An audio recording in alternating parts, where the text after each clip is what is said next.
Ann Fowler about writing what I'm going to call Choose Your Own Adventure Memoir. And I'm Melody Ann, your host. And have you heard of community publishing? If you have a book in you, Author Nation will help you build a roadmap. Then you come into the community and we give you the structure, the accountability, the inspiration, the knowledge to finish your book, publish book, and prosper. So go grab our planning checklist at authornation.online. It's also in the description. Okay, let me tell you about our guest today. And so you know out there, this is a pre-recording. We couldn't do it live, unfortunately, so we are recording this and it's coming to you pre-recorded. So, born and raised in Toronto, Ann Fowler grew up an only child in a traditional middle-class Canadian family in the 40s and 50s. But her life has been anything but traditional. After finishing school, her career included flight attendant for American Airlines, travel agent, world traveler, and almost 30 years in human resources as a business owner.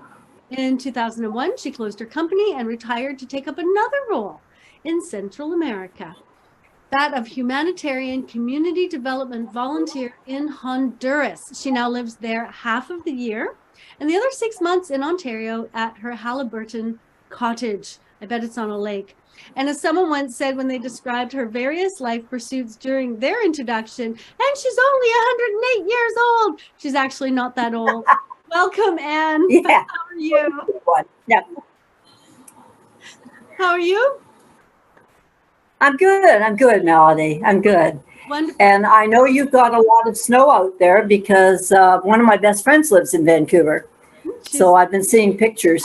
Exactly. I miss it for 5 minutes, and that's about it. Yeah, and then happy. Then I'm glad you don't have to shovel it. Yeah. Exactly. So tell us a little bit about what it's like to grow up in a Canadian middle-class family in the 40s and 50s. What does that look like? Well, okay. You're too young to remember Ozzie and Harriet or Father Knows Best, those shows, but it was a little bit like that. Kind of in the words of former U.S. President George Bush Sr., it was a kinder, gentler time. Dad went to work, Mom stayed home, looked after the kids, did the cooking, and the kids went to school. And then they came home and they went outside to play, and they didn't have computers or tablets to be obsessed with. And the only rule really was come home before the streetlights go on. Yeah. So that was kind of the way we lived. We lived almost in a little cocoon, I think. There was no such thing as stranger danger. That phrase hadn't been invented yet. And we talked to everybody, all strangers, everybody. It was a kinder, gentler time, truly. Yeah. And how did that shape who you are? Well, I think it gave me a sense of safety. I mean, we never thought about being afraid. We knew Mom and Dad were there and dinner was going to be on the table. And if you did something wrong, you got a spanking. And, it was kind of just normal, very different than the way it is now. Yeah. And so when you finished school, what were your career choices? Could you be anything you wanted? Could you be a doctor, or were they limited? Well, there really were no restrictions in those days. But the truth of the matter is, most women, when you graduated, you became a nurse, a teacher, a secretary, or you got married. That was kind of it. I mean, I had wanted to go to medical school. And it was my own fault that I didn't get in because I simply didn't get the grades. I didn't work hard enough, so obviously I didn't want it hard enough. Yeah. But it wasn't the way it is now, But really, there was nothing saying you couldn't do those things. It just was unusual. Right. Okay. So in your family, you didn't feel like you had limited choices. Your parents were, go do what you want and work for it, get it. Oh yeah. No. My parents, they were great. I mean, they were supportive. They were I had a very good relationship with them, talked to them, told them not everything, but a lot of things. And no, it was, no, there were no restrictions as far as my parents were concerned. It was simply society, the way society was then. Yes. And I have a feeling that you didn't live up to their societal expectations. In fact, I think you, in your lifetime, busted them down, right? So tell us where, so your book, I've Worn Many Hats, where does that begin? Well, when I wrote the book, I mean, it's a memoir, right? So it's story, unbiased, what's the word I want, unedited, whatever, story of 81 years. And so when I started writing, I thought, okay, well, I'll fill in a little bit of the background, just to give a little background of family, which really is kind of the boring part of the book, but still, you know, you have to do that and say who people were and where they came from. And I just went through my life and just told it the way it was, you know. Yeah. And was there a point in your life where there was a big shift? Oh yeah, yeah. That's an easy question. That really is when my life did shift. I actually, when I wrote the book, I wrote it. It's in two sections, part one and part two. And part two is Honduras, and part one is my life up until Honduras. And what happened was in 1993, I went on my first Medical Missions International Brigade to Honduras. And we were in a small village, remote village up in the mountains. And, you know, the women, we slept, the volunteer women, we slept on the floor in sleeping bags and so on and so forth. And I remember one night, and this is going to sound strange, but it's the truth. One night, in the middle of the night, I woke up and sat straight up, looked around. There was nobody else awake because I believed that I heard a voice calling my name. And so I listened, you know, and this seemed really weird. And then I heard the voice calling my name again. And I realized what it was. It was not a dream. This was, I believe God was speaking to me. He said one phrase. He said, your life is about to change and you're going to go down a different path. And that was it. And things did change after that. I developed a whole new attitude. I mean, my life up until that point had been pretty risky in many ways. And so I didn't know what it was going to look like. But over the years, I did develop into what I ultimately ended up doing here in Honduras. So that was the big change in my life. It did make a big change. Yeah. And I want to move forward, but I'm just going to back up just a tiny little bit and ask you, that was your first humanitarian trip. Why did you decide to go on that trip? To Honduras? My family doctor, Jim Rogerson, was medical director of that particular brigade. He'd been doing it for several years. And we were friends, and I guess, and my husband had been a colleague of his as a doctor. And I guess one day I was in his office, or we were out somewhere or something, and he said, Annie, why don't you come with us? You would really like it. It's like going to a poor summer camp. And you loved camp. You went to camp for years. He said, you'll love it. Come with us. And so I did. And that's how I got down there. And then once I, had the experience, plus I really liked the Honduran people and saw the need there. And that's when I kind of made up my mind that this is what I was going to do with the rest of my life. Yeah.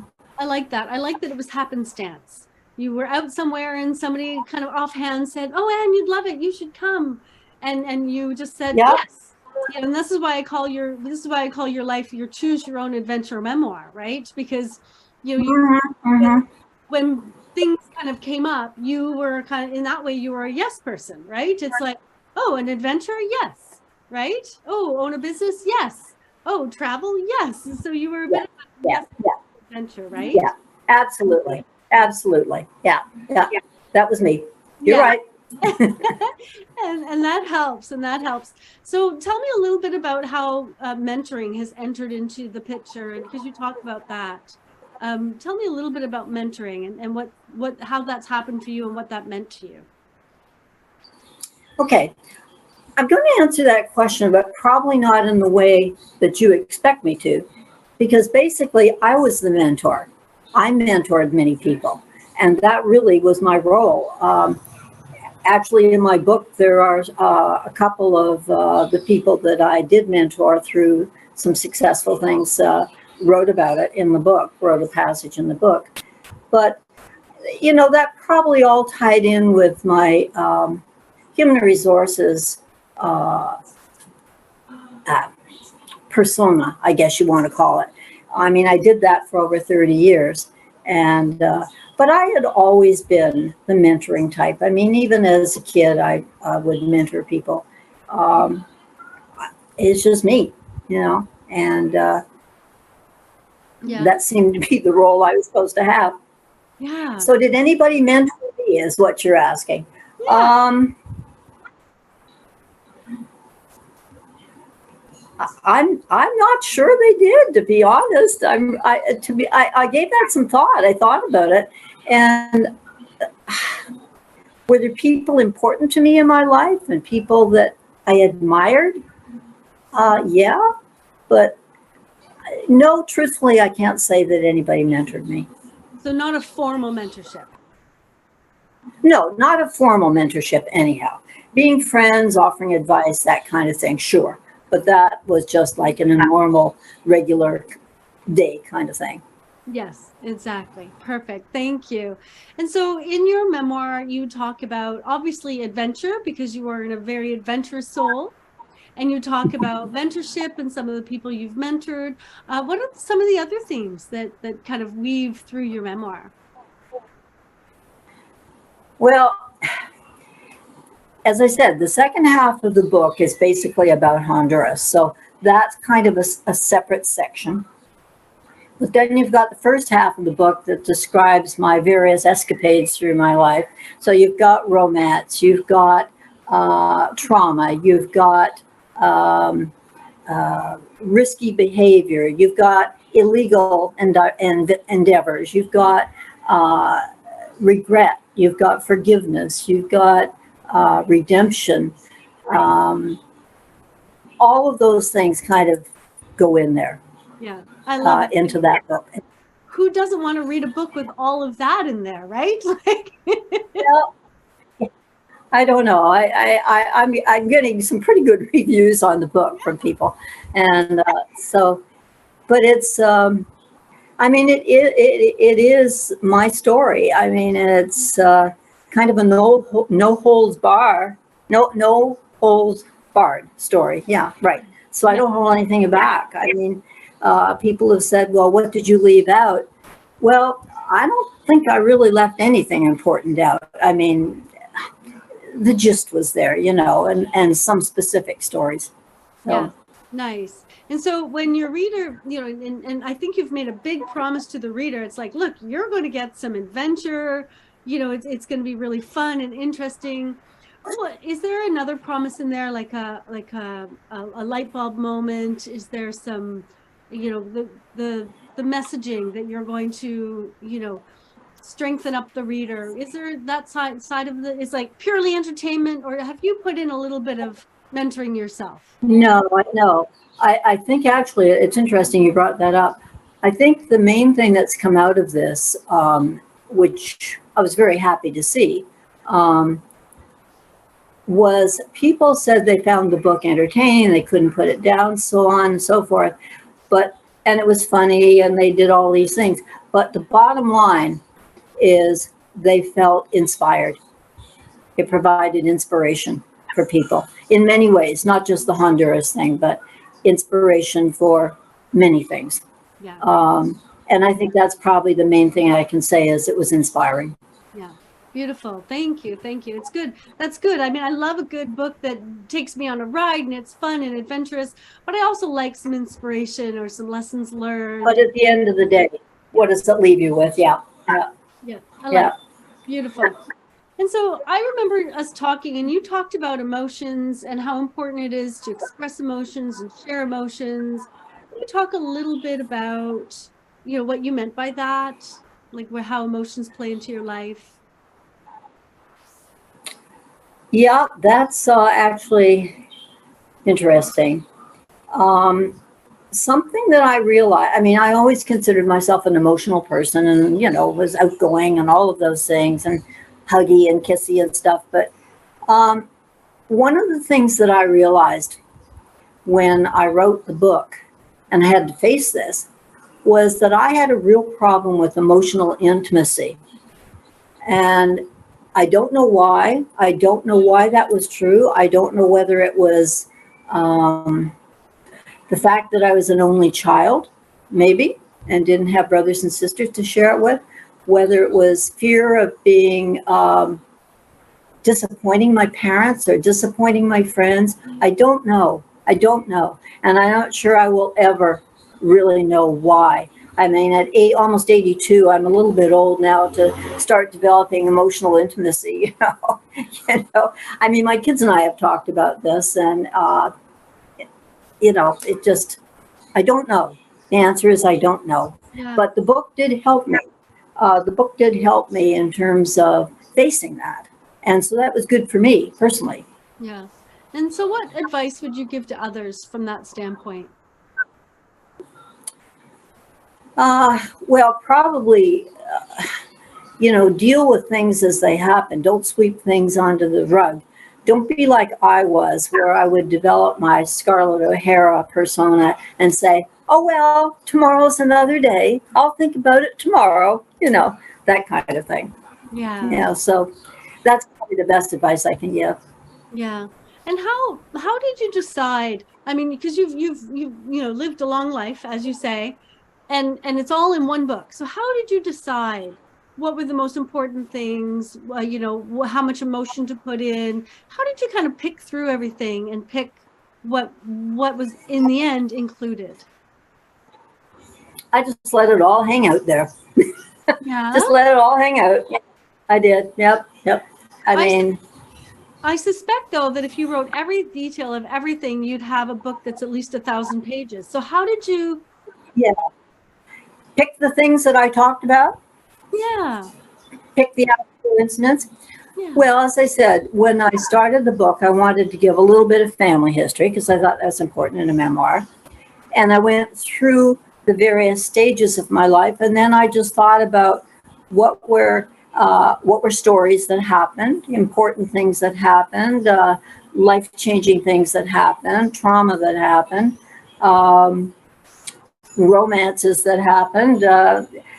Just I talked about I talked about my two husbands. I was married and divorced twice, and so I just kind of went through it stage by stage. And then I divided, of course, there was the stories. And then, of course, there was a section on husbands and on romance. So that was different. And a section on my work. I wrote a fair amount about my business and my approach to what I was doing and how I believe that things have changed in the 21st century. I would not want to be in the personnel agency industry anymore. It's totally changed, and my friends who are still in it, people that were clients or candidates of mine, they say the same thing. It's not the same thing. It's very impersonal now. It's very cold. No, I wouldn't want to be it. But anyhow, I did describe my overview on my approach to business and things. Yeah. So, as I said, I just kind of let it all hang out and took each section of my life and just went at it. Yeah. Yeah. And you talked about emotion, and you talked about, the Scarlett O'Hara, just like throwing things under the rug, and, tomorrow's another day. In writing the memoir, did you manage to pull some things out from under the rug and deal with them? Yes. And that was probably the most beneficial thing. People have asked me, what did you get out of writing this book? And I have to say that, I mean, clearly, even if nobody ever bought my book, nobody ever read it, I benefited. I benefited because I had to look at things that I had not looked at in over 60 years, things that I had not had closure on. You know, the rape and all of those things I had not had closure on. And so, yes, very beneficial for me to do that. Yeah, good. Yeah, and that was what I suspected, especially when you were talking about, you know, I used to, and it sounds like you've kind of shifted a little bit in how you deal with it. So I'm curious, in your bio, you're saying that you spend 6 months in Honduras and 6 months in Ontario. So how did that come to be? Well, because when I first went to Honduras in '93 on Medical Missions International, had the experience, I came home and I announced to my family and friends and staff, well, I know what I'm going to do with the rest of my life. And I'm going to retire and sell the company in 2000. This was in '93. I'm going to retire and sell the company in 2000. And I drove everybody nuts for 7 years as I talked about nothing but going to Honduras. And I continued to go on medical brigades every year, 2-week medical brigades.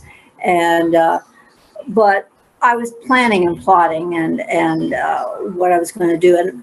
But to be honest, when I got down there, I didn't really know what I would be doing. I was living over in one room over a clinic for the poor, which is still there. It's an eye and dental clinic.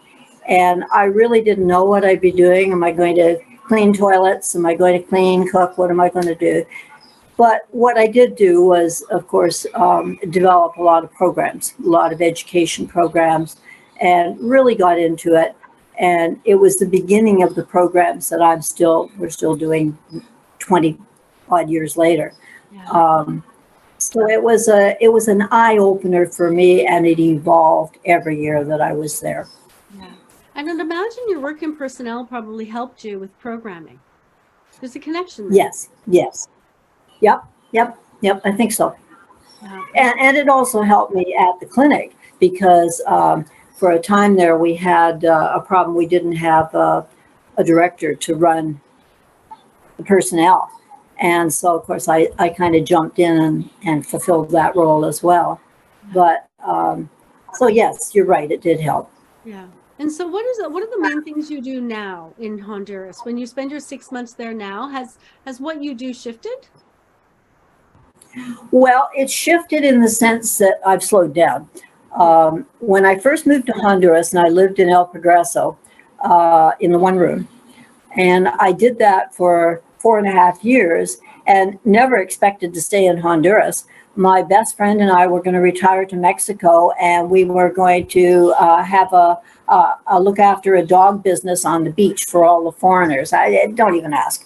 Anyhow, but somewhere along the line, I decided that maybe I was supposed to stay. And so I bought property up here on the North Coast in this little village called El Porvenir, and brought the programs that I had started in Progreso up here. So we had the visiting doctor program, which was for eye surgeons, and I had eye doctors from all over the world come in and perform surgery.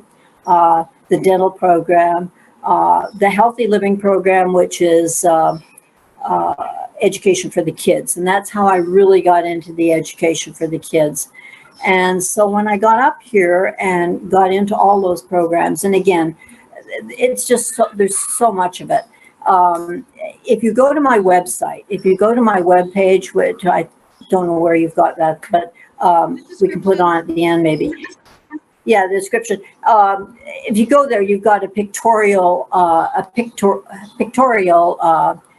edition of what, kind of what we're doing. But you asked me, what am I doing now? I've slowed down. I've slowed down drastically. I mean, I just can't do it all anymore like I used to. And of course, COVID changed things too, because my dental program, which is my major program at this point, which is an annual free dentistry program for the kids in grade 3 to 6 in our schools here in Port Veneer, plus surrounding areas. And it's run by a Canadian dentist from Minden. And so that one is still going. I don't want to go into describing all these because I'll get wordy and go on and on and on. Fair enough. But yeah, but basically have slowed down. So my projects now, what am I going to be doing this year? This year we're reinstating the puppet education program in dentistry. There's a lot of reasons why we're doing that, but that is going back into the school. Plus, I'm going to write another book. We've had over 800 volunteers here in the past 16 years, from Europe, from Canada, from the States, from all over, who come in and spend 4 to 6 months here, working in the English program, my free English program, which we developed for the children here. And I'm going to write a book that will be a compilation of their adventures. And believe me, there's some adventures in there. I know that because I was around for a lot of them, and things they never want their mother to know. So I'm going to have to assign them a pseudonym, to get this book out. So that's going to happen this year, and the profits from that book are going to help fund our mobile library, which we're developing for the town. We have no bookstores or libraries, so we're developing a mobile library here. And so that's that project. Beautiful. What else? That's beautiful. It's beautiful. It's so funny. 2 things. I have to say 2 things. One, the website is Anne with an E, ANNE .honduranhope.net, and it is also in this description for anyone who would like to go check that out. And the second thing I want to say, Anne, is you started this by, well, I'm getting older and I'm slowing down, and then you said, and I have all these projects I'm doing, so I don't. Maybe it's slowing down for you, but it doesn't seem. Yeah, like I know. Slowly. I know. Yeah, I can't do as much as I used to, though. Let's put it that way. I just can't. So I'm trying. Yes, I'm trying. Yes, you can only do 1 full-time job now, not 2, right? Well, yeah. Yes. Yeah.